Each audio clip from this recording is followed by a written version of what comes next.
The strongest earthquake ever to strike east of the Mississippi River that happened over 200 years ago was never over, according to some scientists. Most earthquakes last seconds to minutes, and the official record breaker so far is a silent one in Sumatra that was going on for 32 years.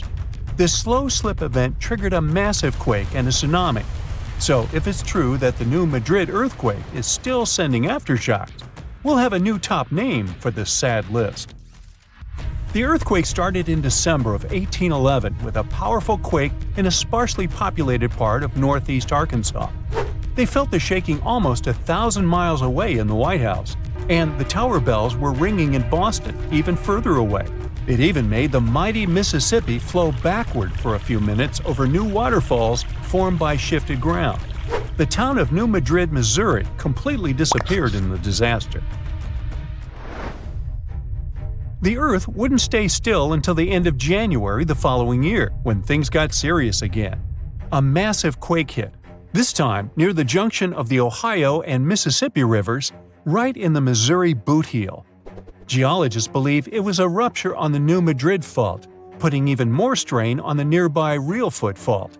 Just when people thought it couldn't get worse, another 2 weeks of trembling passed, and the Reelfoot Fault snapped deep beneath New Madrid. Down in Tennessee, about 15 miles south of New Madrid, the ground uplift created Reelfoot Lake. Steamboats were chugging along the river, with thousands of trees floating and acres of woods torn apart by the quake. In St. Louis, Missouri, which is 160 miles away, buildings were badly damaged, and chimneys fell in Cincinnati, Ohio, 400 miles away. People all the way in Montreal, Canada, over 1,000 miles away, felt the earthshake. Seismologists have registered about 200 small earthquakes in the New Madrid seismic zone every year since 1974. Some researchers believe that up to 30% of those were aftershocks from those big quakes back in 1811 and 1812. In parts of the U.S. where there's not much tectonic action going on, these aftershocks could keep rumbling for years, maybe even centuries, after the big ones hit. Aftershocks are the Earth's way of releasing all that built-up stress from the main quake. When the ground shakes from the first earthquake, it puts a lot of pressure on the rocks nearby. And when those rocks can't take it anymore, they crack, causing even more shaking. That's the aftershock. And they can be pretty intense, especially right after the main quake, but weaken over time. Not all scientists agree that contemporary earthquakes have to do with those from 200 years ago. We mostly associate faults with those lines where Earth's plates meet. But there's a whole network of those right under the center of the North American plate. They're like relics from 750 million years ago, when North America was part of a supercontinent called Rodinia. When Rodinia started to break up, it left behind these rifts, weak spots in the Earth's crust that run deep beneath the modern Midwest. It could explain the earthquake action. An international team of geologists decided to take a fresh look at 3 major earthquakes that shook North America and end the debate. They used a new math method called the nearest neighbor. It says that if earthquakes are too close in space, time, and magnitude to be independent background events, then one is assumed to have triggered the other. Depending on how you look at the numbers, somewhere between 10 to 65% of the recent quakes in the region could be aftershocks of those historic earthquakes. And a huge quake that hit Charleston, South Carolina at the end of the 19th century might explain up to 72% of the earthquakes in the area since then. But not all places are the same, so the scientific debate continues. In 1774, British explorer James Cook noticed a glow in the distance. It was the volcano of Mount Yasur in Vanuatu. This bad boy had been spewing lava and ash ever since, and it's quite likely that it's been doing that for way longer. The volcano has been sitting at alert level since October 2016, which means things are really unsettled around there. They've even marked off a 2,000-foot radius around the crater to keep people safe. There have been low to moderate outbursts, shooting out ash, gas, and steam, and some bigger blasts throwing stuff outside the crater. Satellite images have picked up on some hot spots of sulfur dioxide plumes, showing that Yasur is still cooking up a big storm down there. Stromboli, one of the volcanic islands near Sicily, officially has the Guinness World Record as the longest continuously erupting volcano. It has been putting on a fiery show for over 2,400 years straight. Ancient sailors nicknamed it the Lighthouse of the Mediterranean. Most of the time, Stromboli's just spitting out spatter, but every now and then it throws in some lava flows or shoots up some moderately high fountains. Sometimes you might even catch a glimpse of steam-driven outbursts. Over 200 million years ago, the world went through a major makeover, with not one, not two, but 4 massive volcanic eruptions changing the game. It all happened in Rensselaer, a large chunk of island that used to be a supermassive volcano stretching across what's now British Columbia and Alaska. This volcanic activity might have helped dinosaurs grow from cat-sized critters into giants we saw in Jurassic Park. It kicked off a 2-million-year rainy season. It made the whole world hot and humid, and the dinos just loved it. Researchers dug deep into sediment layers beneath an ancient lake in China to uncover these secrets. They found traces of volcanic ash and mercury, clear signs of those epic eruptions. There were carbon signatures showing huge spikes in carbon dioxide levels, making the atmosphere toasty and the rain pouring down. It all happened in 4 separate pulses, each triggered by those monstrous volcanic blasts. There's a spot in a national park not too far away from Sydney, Australia, where a fire has been raging deep underground for at least 6,000 years. They call it Burning Mountain, and it's a coal seam fire, burning its way through a layer of coal beneath the Earth's surface. Once these underground fires start, they're pretty much impossible to put out. This ball of fire is up to 30 feet wide and extremely hot, but there's no flame, it's smoldering. The fire has been creeping along at a pace of about 3 feet per year. A local farmer first spotted it in the 19th century and thought it was a volcano. The people who have lived here for ages believe this place is sacred. They've used it for cooking and crafting tools, and tell that it started from a widow's tears or the torch of a hero. But experts think it could have been a lightning strike or coal heating up like a summer barbecue from the interaction with oxygen. Some say it might have been burning since before the dinosaurs roamed the Earth. No one knows exactly how long this mountain will burn or in what direction it'll move. Right now, the coal has enough oxygen to burn for centuries or even millennia without human intervention. The fire is heating up the mountain like a giant oven, making it crack and crumble, inviting in more oxygen to feed on. Even if humans decide to take action, these coal seam fires need truckloads of water and liquid nitrogen to tame them. Several years ago, explorers noticed that the smolder was creeping close to a cliff overlooking a little river. And depending on what the coal seam decides to do next, we could see some dramatic changes here in the coming decades. There could be flames with much more heat, or the coal seam could go deep, extinguish itself, and smolder out. So, since 2000, the world has been hit with more than 1,700 earthquakes with magnitude greater than 5. Many happened around the Ring of Fire, located around the Pacific Ocean. In North America, the biggest threat is the San Andreas Fault Line, which can create an earthquake of a magnitude higher than any other, earning it the spine-tingling nickname, the Big One. The potential destruction of California is a terrifying prospect that could have unimaginable consequences. But the Big One is just the beginning of what's to come. Bad news! Scientists have predicted an earth-shattering event that will occur in 2030. Like it or not, there's a 70% chance that we'll experience the Big One, and it will be an earthquake with a magnitude of 6.7. The San Andreas Fault Line will cause the Big One, but what is scary is that we can't predict it. On the other hand, a massive earthquake occurs every 100 years. This means there's always time to prepare for a natural disaster. If we traveled back in time, we'd see a few significant earthquakes like the ones that wiped out San Francisco and Fort Tejon. Buildings made a long time ago are not quake-proof. They will collapse. Even if they survive, you should not enter them. But buildings are not the most dangerous part. You should watch out for electrical lines and gas pipes. Your hill house might be lovely, but it is extremely unsafe. During quakes, the hill can turn into a massive landslide that will destroy everything in its path. Say goodbye to road trips because all the roads will be ruined.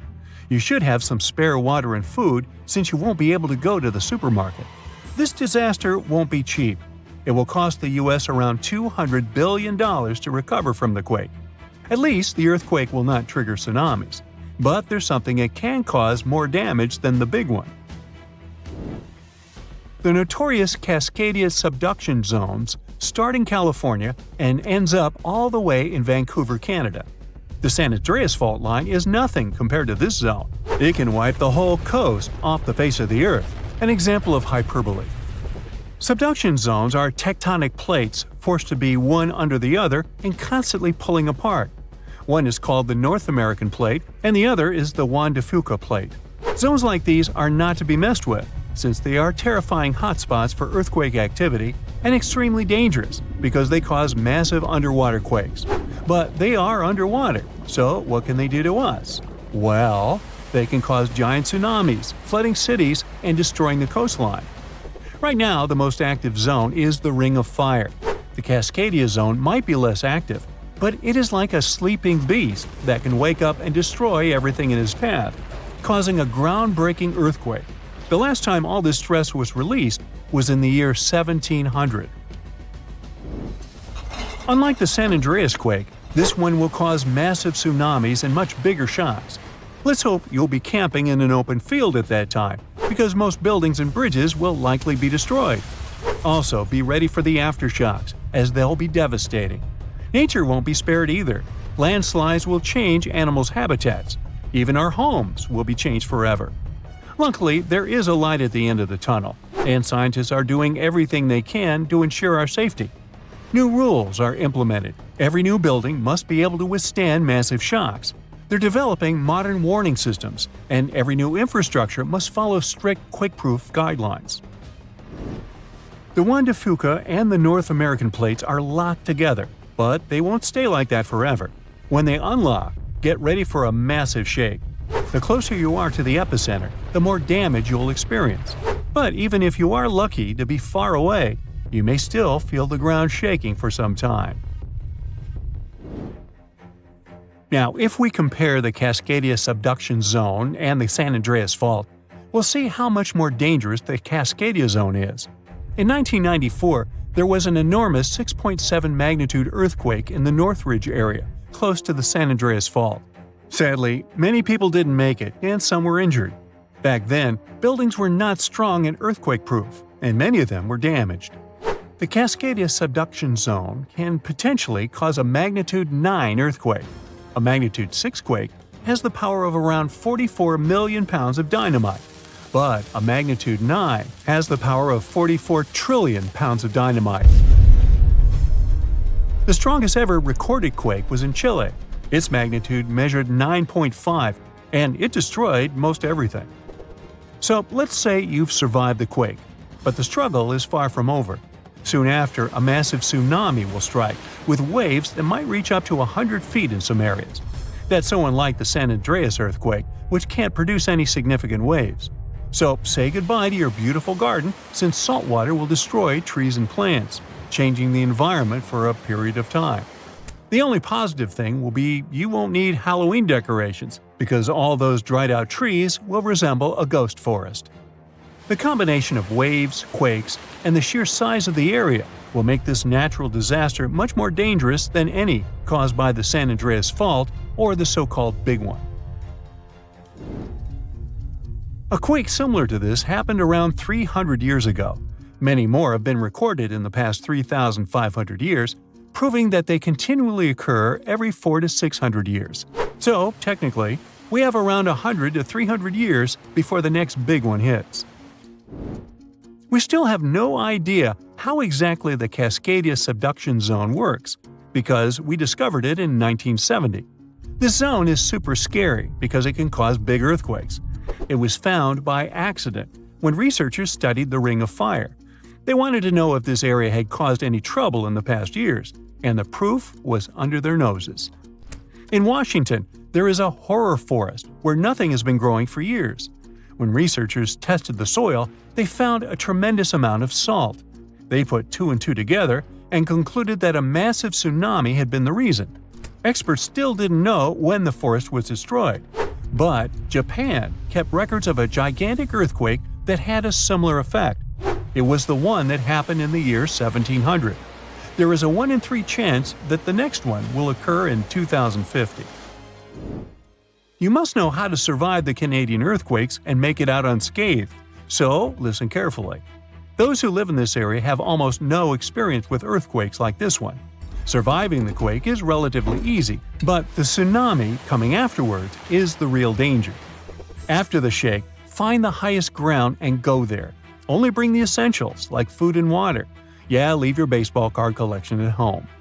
After the first hit, don't try to go down. Seismologists say that most likely there will be a few more waves, and they have proven this. On the 22nd of May 1960, seismologist Jerry Eston and his 4 friends went to Hawaii to see an expected tsunami that was to happen around midnight. They set up their gear on Wailuku Bridge with an escape route planned. This bridge had been destroyed in the previous tsunami, but the new one was much taller and better. After midnight, the water was 4 feet above the average level. The second wave hit a half hour after midnight, and the water rose another 9 feet by 1 a.m. The water started going down and dropped by 7 feet, but the horror was far from over. Next, they saw a wave that was around 20 feet tall. This shows us that tsunamis are unpredictable, and we should listen to experts to stay safe. A magnitude 15 earthquake has the potential to completely destroy our planet and evaporate all the water in a matter of seconds, leaving Earth uninhabitable. Over 500,000 earthquakes happen annually, but none have a magnitude of 15. 90% of quakes occur in the terrifying Ring of Fire zone located around the Pacific Ocean. The ground there is like jello. It shakes almost constantly. The most powerful earthquake to have ever struck Earth had a magnitude of 9.5. That much power can lengthen or shorten the day. But there's probably an earthquake in the confines of your own home now caused by a speck of dust landing on a table. But it has a power of negative 15 magnitudes.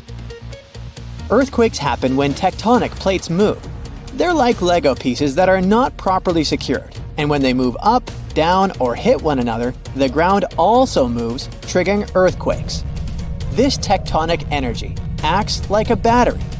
It stores energy for a long time, up to 500 years. When this stored energy is released in a sudden burst, the consequences are horrifying. Even the strongest structures submit to this relentless force that leaves a trail of destruction in its path. In some instances, earthquakes can even trigger tsunamis, amplifying the chaos. Such a crazy amount of power can split the ground open and cause severe damage. The strength of an earthquake is measured by the Richter scale, but now it's being replaced by the moment magnitude scale. When there's an earthquake, we hear about how strong it is. It's usually from 1 to 10. Luckily, we haven't had a Richter scale earthquake yet. The most powerful earthquake to have ever happened in modern history occurred in Chile in the 60s. It was around 9.5 on the Richter scale, and it altered Earth's rotation and messed up the length of the day by around 2 milliseconds. It also triggered a massive tsunami and affected a vast area of 155,000 square miles. The Richter scale doesn't actually have a limit. Still, anything above 25 doesn't need measuring, because if that ever happened, we would simply turn into dust, and nobody would care to measure this disaster. As we said, the strongest earthquake had a magnitude of 9.5. If this magnitude had been just 0.5 stronger, it would have created a ruptured line 2,174 miles long. That is almost 7 times the size of Wyoming. A magnitude 11 earthquake would create a crack halfway around the world. Massive tsunamis would hit coastal areas, destroying everything, and Earth would get into a massive environmental crisis. If you love hiking, you would have new mountains to explore, created by the terrifying earthquake. Even the temperature would increase because of volcanic eruptions and the resulting greenhouse gases. It would turn our planet into a hot oven. The safest places would be far away from any buildings, seas, oceans, and mountains where there would be a low chance of a landslide. Countries unprepared for earthquakes would be totally destroyed, and cities would turn into piles of rubble and dust. Going up on the Richter scale would only make things worse. But don't worry, an earthquake of that power is impossible. Earth's crust doesn't have enough energy to produce such earthquakes. But there is something that has much more power and can produce mega earthquakes. Asteroids are powerful enough to destroy our planet, as we all know from the dinosaur era. That asteroid was around 6 miles long and it caused massive damage to the planet. It triggered earthquakes that shook the ground constantly for months. These terrifying quakes were about 50,000 times stronger than the Chile earthquake. They also triggered a tsunami that was 30,000 times more powerful than the Indian Ocean tsunami. And the latter was one of the most devastating tsunamis to have ever struck Earth. The earthquakes caused by the asteroid had a magnitude of 11, making it the most powerful and scariest natural disaster ever. And let's hope it stays that way. The Indian Ocean tsunami affected only certain areas of the world. Meanwhile, the asteroid tsunami affected every part of the world and had 33-foot-tall waves. Even if you had traveled to the most remote place on Earth, you wouldn't have been able to hide from this Grim Reaper. A 15-magnitude earthquake wouldn't be 15% stronger than the Chile earthquake. The scale doesn't work like that. It would be around 100 million times more powerful than a 9.5 magnitude quake. It could make all the water on Earth evaporate, leaving us devastated and without any H2O to survive. All ecosystems would collapse, all food chains would be broken, and only some super strong bacteria would probably survive the impossible. That is only a fraction of the frightening things that could happen. The ocean is like the AC for our planet. Without it, Earth would be super hot. The ocean also serves as a shield from the sun's powerful rays. It acts as a heat absorber and cools Earth. Scientists think that the most dangerous thing would be the inability of Earth's crust to survive the violent shakes of the 15-magnitude earthquake. If our planet miraculously survived and didn't turn into dust, there would be massive openings in its crust. The ground would become gelatinous. It would randomly move up, down, left, and right, and no building would survive that. Our civilization would be brought back to the Stonehenge era. Tectonic movements like this are devastating. A similar thing happened in Japan when tectonic plates moved 165 feet from each other and then snapped back together, creating a 9-magnitude earthquake. No place on Earth is immune to this bone-chilling natural phenomenon. Still, certain places have higher chances of being destroyed than others, like the Ring of Fire, where 90% of earthquakes happen. This is a place where earthquakes are almost everyday occurrences. The Ring of Fire is located in the Pacific Ocean. It forms a ring around the continents that surround the Pacific. There, several tectonic plates meet, creating highly unstable ground. To make the problem much more terrifying, 75% of active volcanoes are located in this area. 90% of dormant volcanoes are also there, making this place extremely dangerous. Scientists carefully study this region to find a way to predict when the next earthquake might strike. The Ring of Fire is not the only place at risk of earthquakes. In California, along the San Andreas fault line, 2 tectonic plates have been storing power for more than 200 years. The San Andreas Fault is 715 miles long and has the potential for a massive earthquake. This region has its fear of violent earthquakes like the one that happened in San Francisco in 1906. It had a magnitude of 7.8 on the Richter scale. Scientists' predictions are terrifying. They say that the chance of a 6.7 magnitude earthquake is very high in the area. If all hell starts to break loose, you should know how to survive. Avoid anything that might fall on you, like windows, closets, or unstable ceilings. The official phrase from emergency experts is drop, cover, and hold on. Stay low to the ground. Hide under something stable like a table, and remain there until the shaking stops. Make sure to stay in your shelter for another minute or two, just in case there are aftershocks or loose debris. Use your nose and smell for gas. If you do smell it, don't turn the lights on or do anything that might ignite it. Stay strong and be safe. It happened in Iceland on Friday, March 19, 2021 at 8:45 p.m. About 20 miles southwest of the capital. Molten rock suddenly burst through the surface from below. Bright lava fountains then lit up the night sky. A volcano in this valley finally woke up after almost 800 years of sleeping soundly. We divide volcanoes into three categories: active, dormant, or extinct. Around 1,900 of them around the globe are considered active. That means they've erupted in the recent past and will likely do it again in the possible near future. Dormant volcanoes haven't popped off for a long time, but they still may in the future. You could say they're sort of sleeping.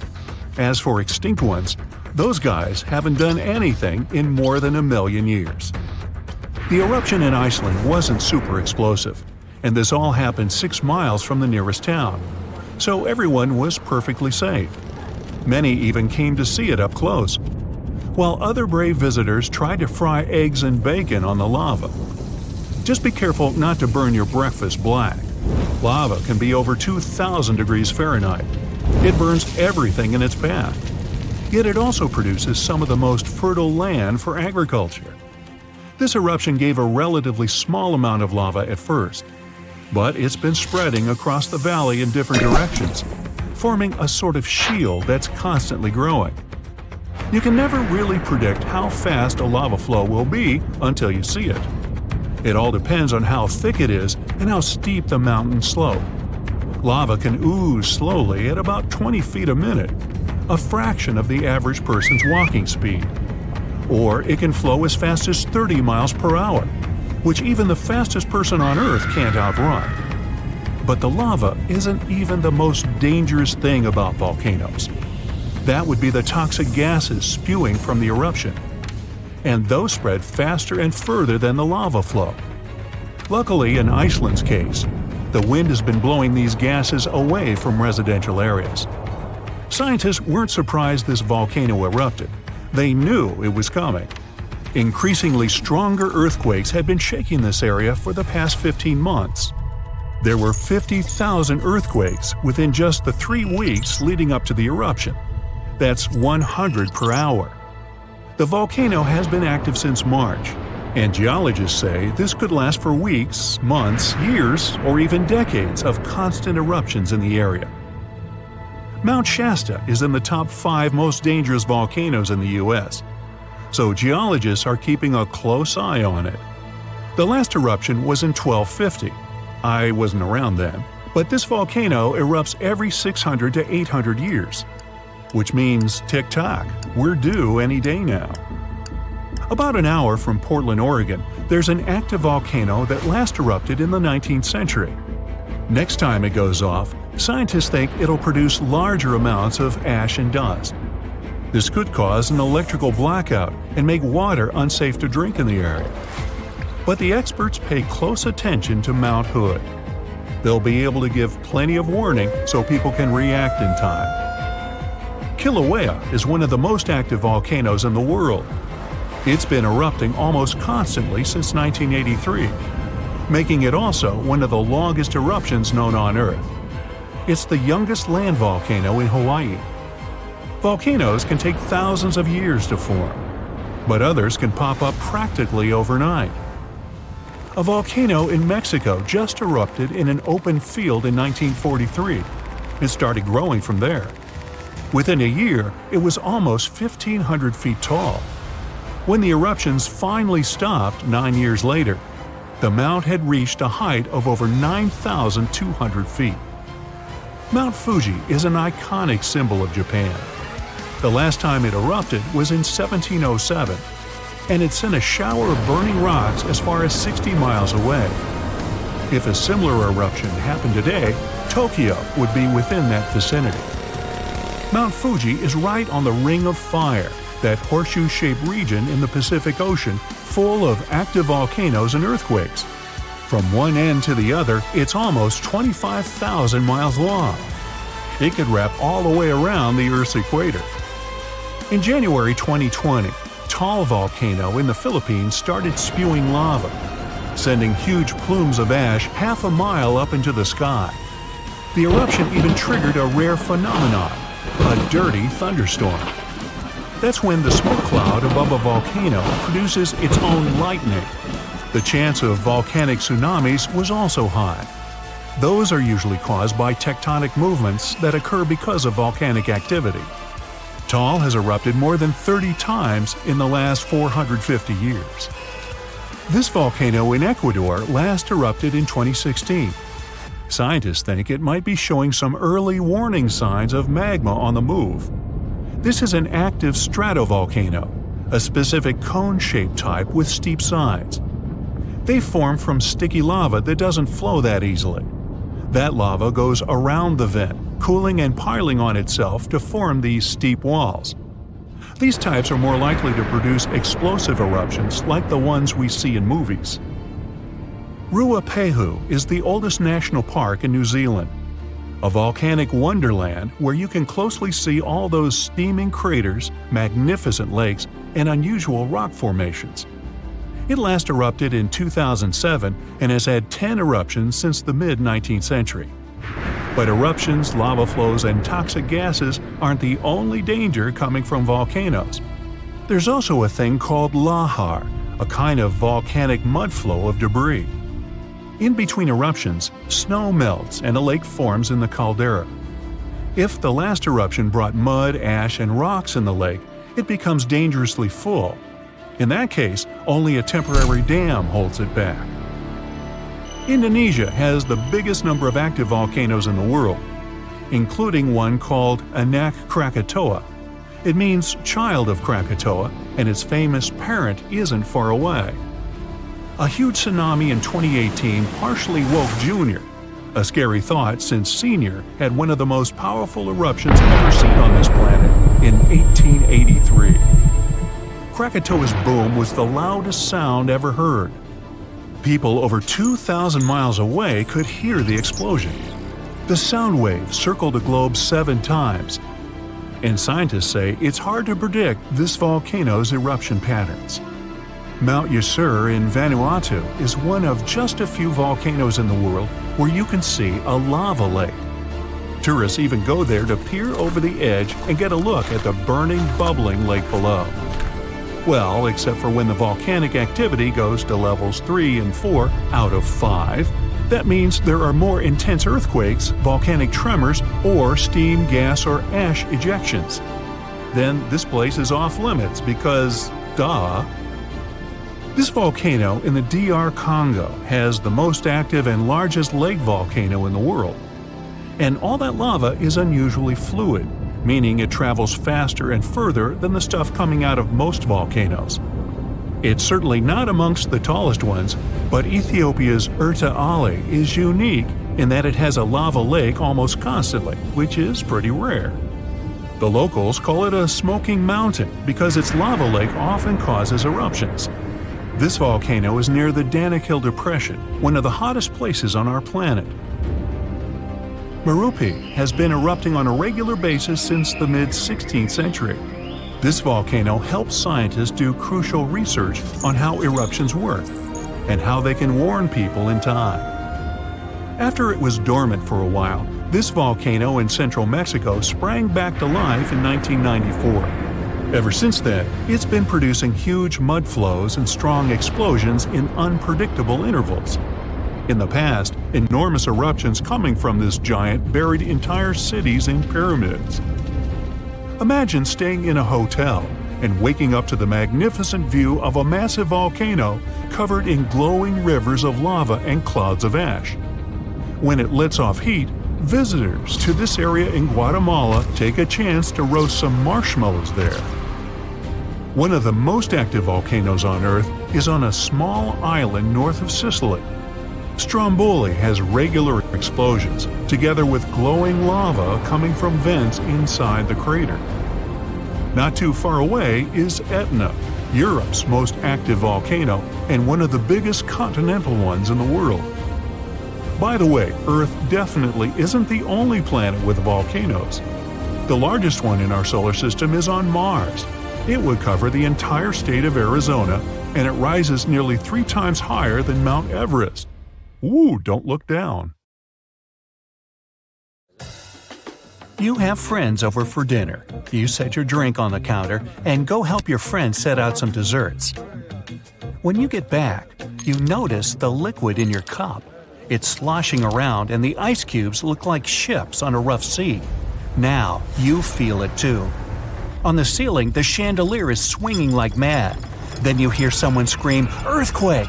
The house and everything in it is rocking back and forth.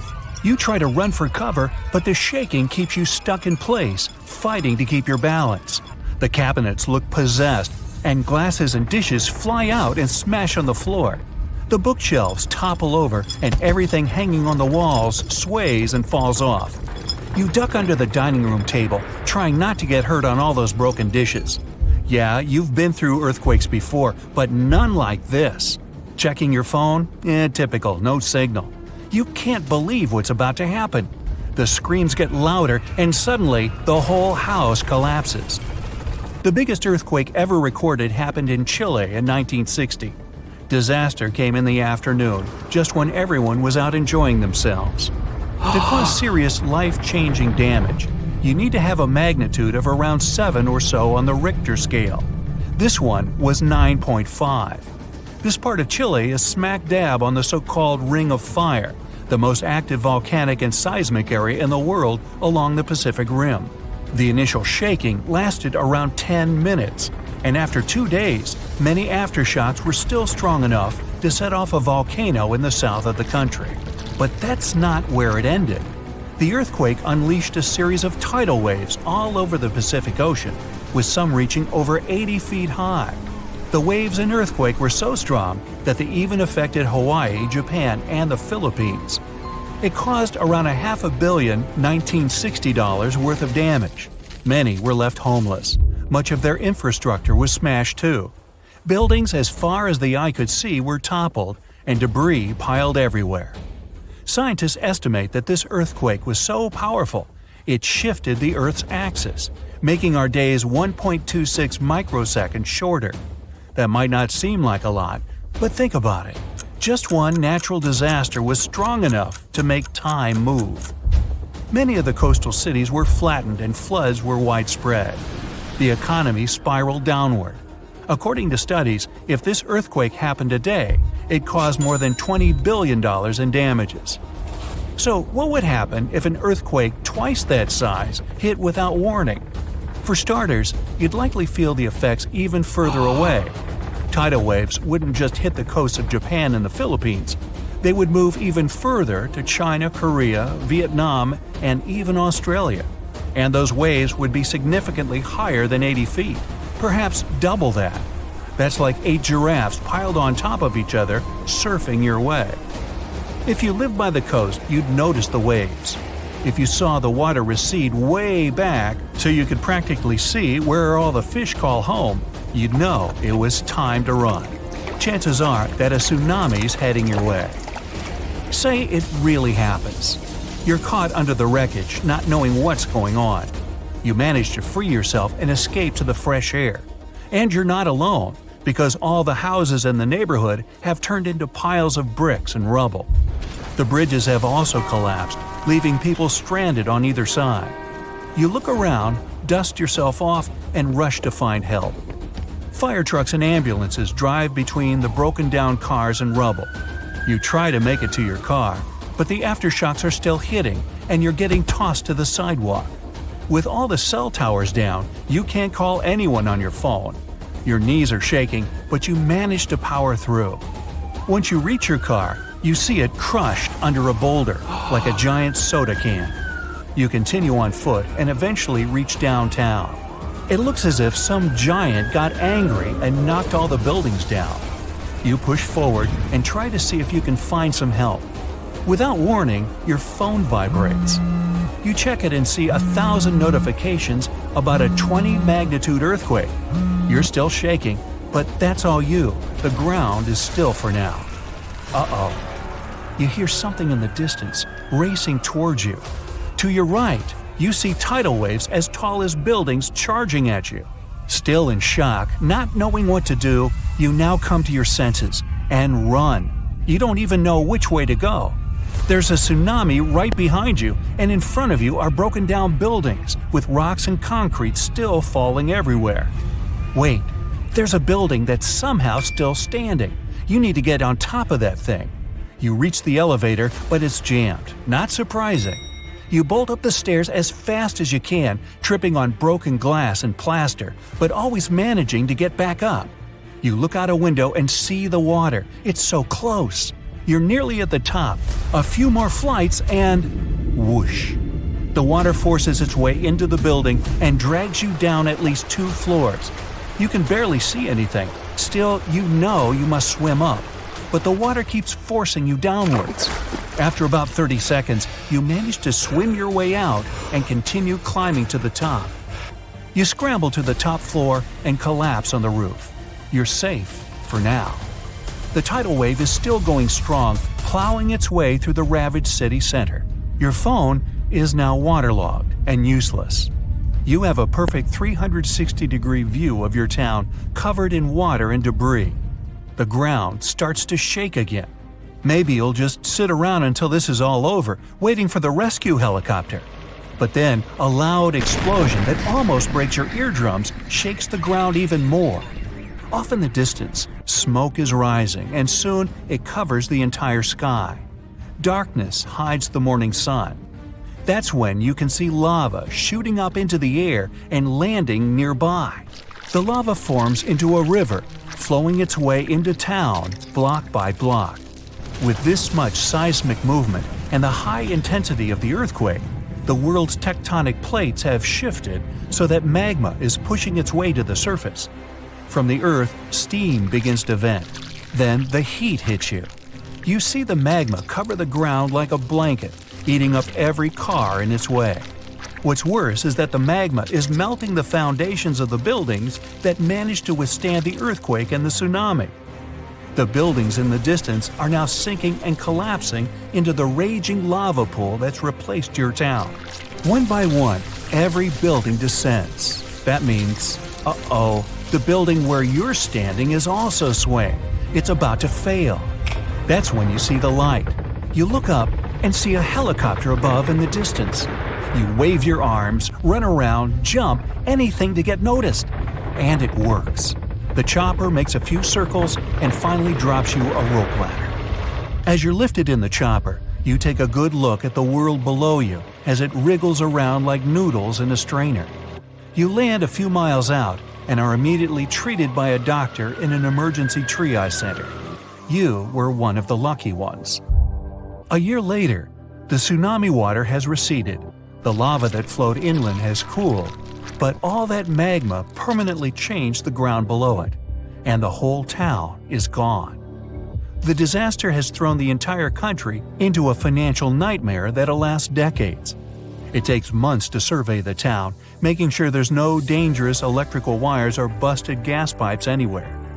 They're rebuilding your town farther inland from where the old one was. In other towns, they rebuild directly over the ruins. In others, they just decide to move everyone to a nearby city. Not an earthquake, but a mega earthquake could happen in Japan.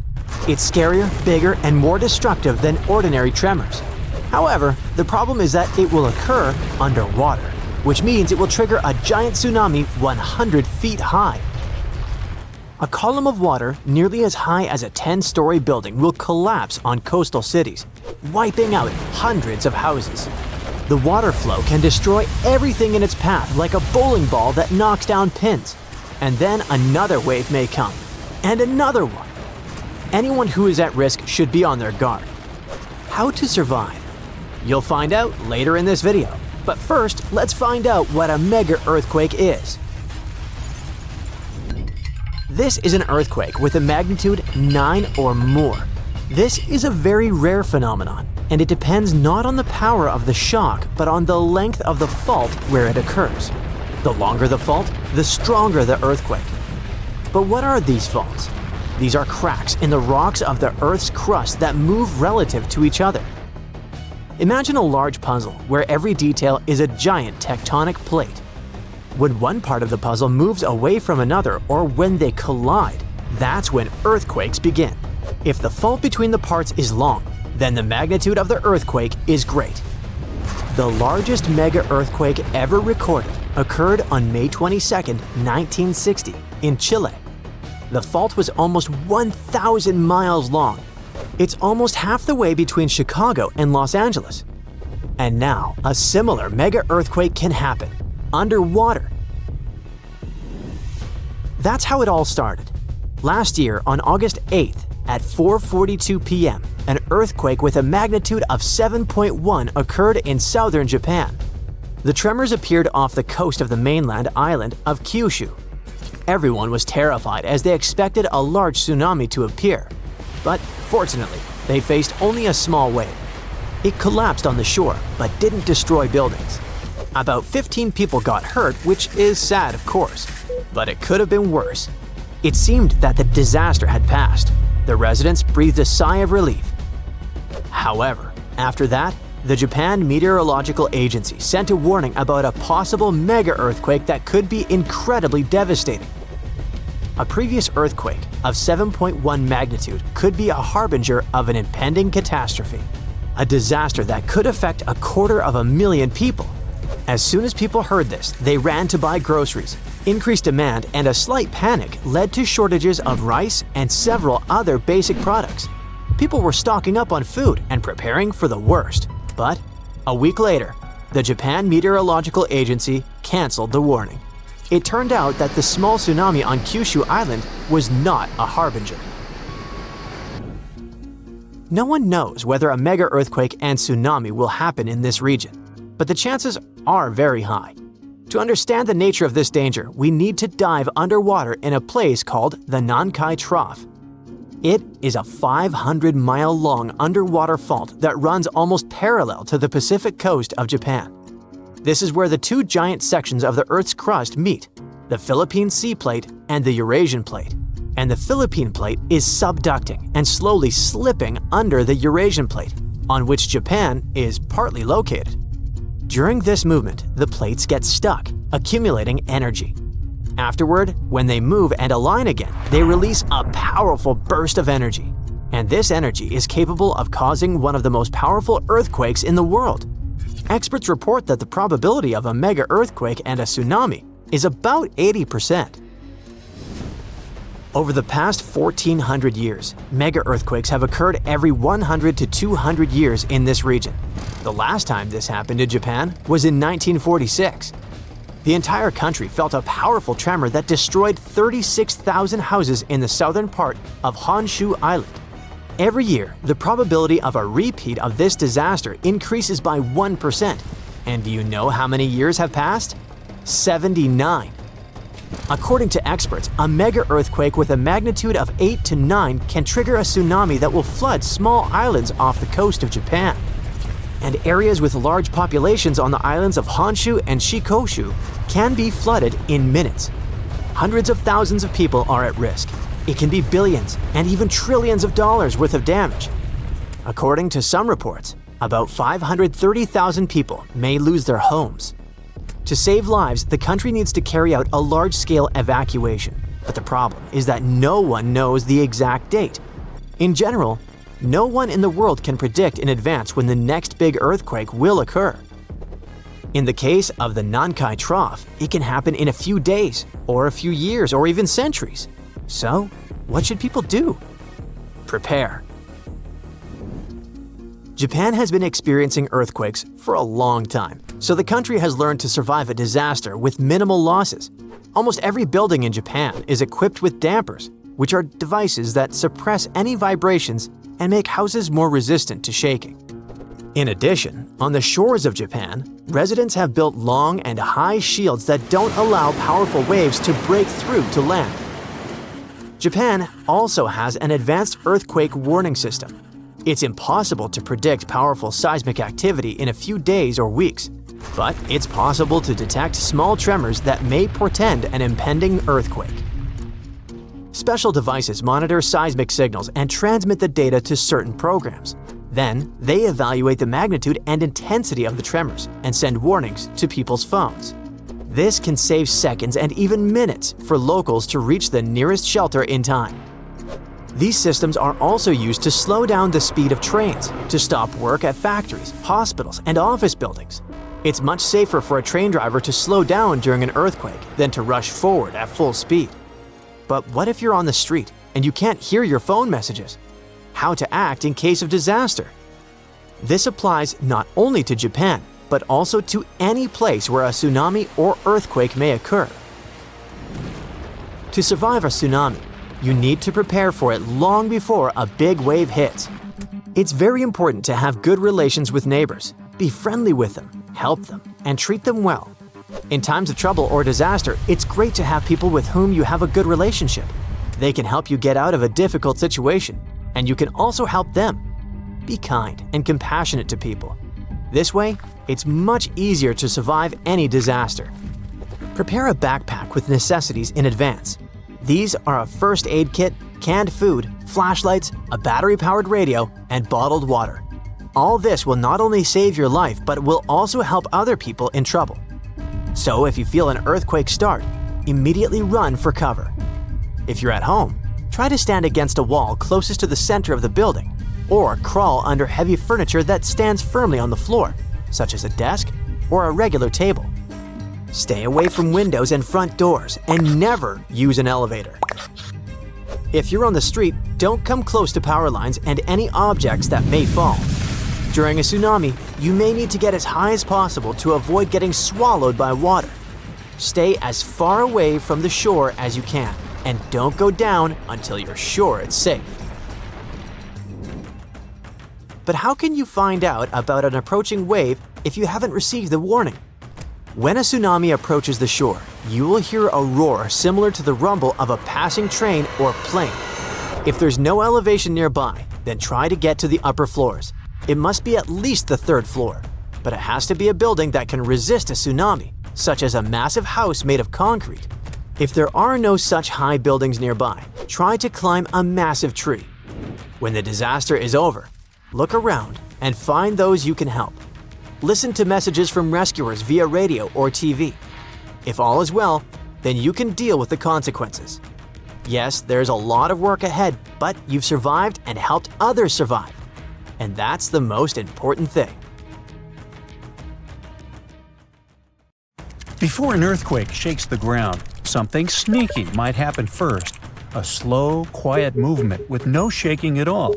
No one is aware that right under their feet, the land is preparing to tremble violently, wreaking havoc, bringing destruction and devastation. A new study shows that such a slow creep might be how earthquakes begin. To figure this out, scientists didn't start with giant pieces of the earth. Instead, they went into a lab and used clear plastic sheets called plexiglass. They pushed two sheets of plexiglass sideways against each other, just like how tectonic plates, huge chunks of Earth's crust, push against each other underground. As they pushed, the plastic cracked, kind of like what the Earth does during an earthquake. And even though it was plastic and not rock, the physics, the way things break and move, was the same. Earthquakes happen when two tectonic plates try to slide past each other, but they get stuck. The edges between them don't move easily because of something called friction. It's kind of like when your shoes grip the ground. Over time, the plates keep trying to move and stress builds up. Think of it like bending a stick.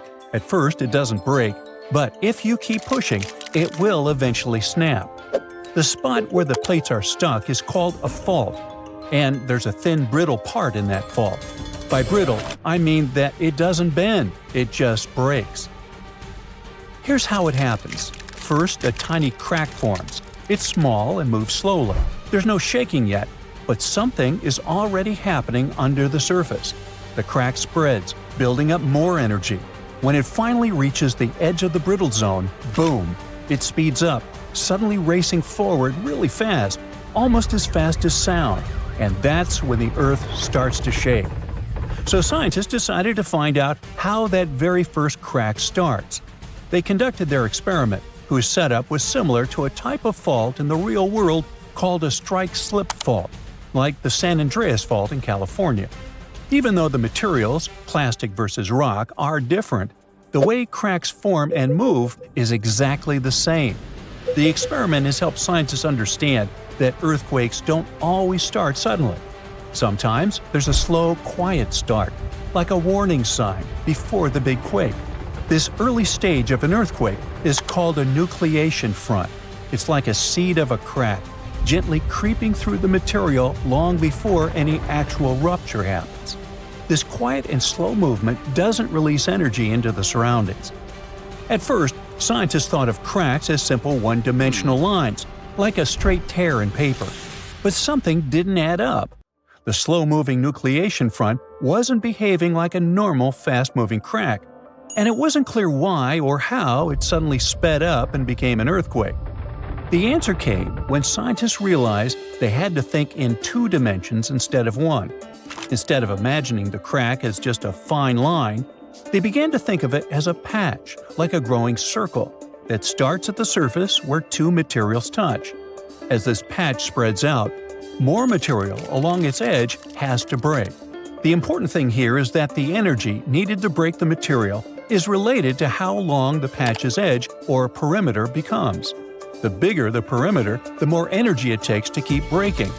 That's why this patch moves slowly at first. It doesn't yet cause the violent shaking we associate with an earthquake. Because it moves without sending shaking waves, this stage is called aseismic. Eventually, the growing crack patch spreads beyond the special brittle zone, where the materials are stuck. Outside this zone, the energy needed to keep breaking the material doesn't increase anymore. Instead, there's now extra energy building up, more than what's needed to keep the crack growing slowly.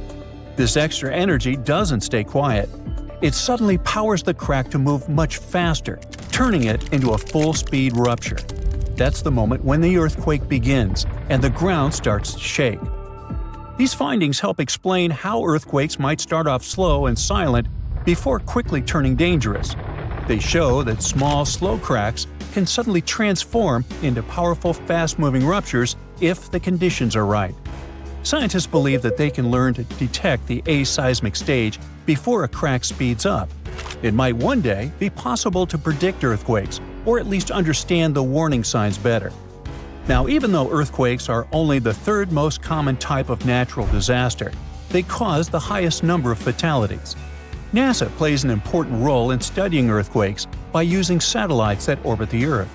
These satellites collect data and images that show how the ground changes after an earthquake. For example, they can detect when the land shifts, rises, sinks, or cracks. These surface changes help scientists learn more about the strength and impact of earthquakes. NASA's satellites can also track changes in nighttime lights. If a city goes dark after a quake, that's a clear sign that the area may have lost power and could need help. Now, how about we talk about the most common earthquake myths, like the one about megaquakes? Some people really worry about super huge earthquakes, but there's a limit to how big they can get. The size of an earthquake depends on the size of the fault where it happens. A longer and deeper fault can cause a bigger earthquake. For example, the San Andreas Fault in California is long, about 800 miles, but not very deep, around 10 to 12 miles. This makes earthquakes bigger than magnitude 8.3 on that fault very unlikely. The biggest earthquake ever recorded happened in Chile in 1960. It had a magnitude of 9.5 and occurred on a huge fault that was almost 1,000 miles long and 150 miles wide. Technically, there's no set limit on the magnitude scale, but an earthquake bigger than magnitude 12 would need a fault larger than Earth, which just isn't possible. Now, earthquakes can happen near the surface or deep underground. Most occur in Earth's crust or upper mantle, down to about 500 miles deep. But the deepest ones happen only at subduction zones, places where one part of Earth's crust slides under another. In California, almost all earthquakes happen in the top 15 miles of the crust. One exception is the Cascadia subduction zone in Northern California. which continues up through Oregon, Washington, and Canada. Another misconception is that the ground can open during an earthquake, but usually that only happens in movies. A giant crack opening and swallowing things up during an earthquake is just fiction. In real life, the ground on either side of a fault slides past each other. It doesn't pull apart or open wide. Small cracks or holes can happen during landslides or ground failures, but not along the actual fault line itself. Faults don't open up because if they did, there'd be no friction, and without friction, there wouldn't be an earthquake at all. Now, some people think California could break off and sink into the ocean during an earthquake, but that's not how it happens. The ocean floor is just lower land with water above it. California can't fall in. What's really happening is that southwestern California is slowly sliding north toward Alaska along the San Andreas Fault.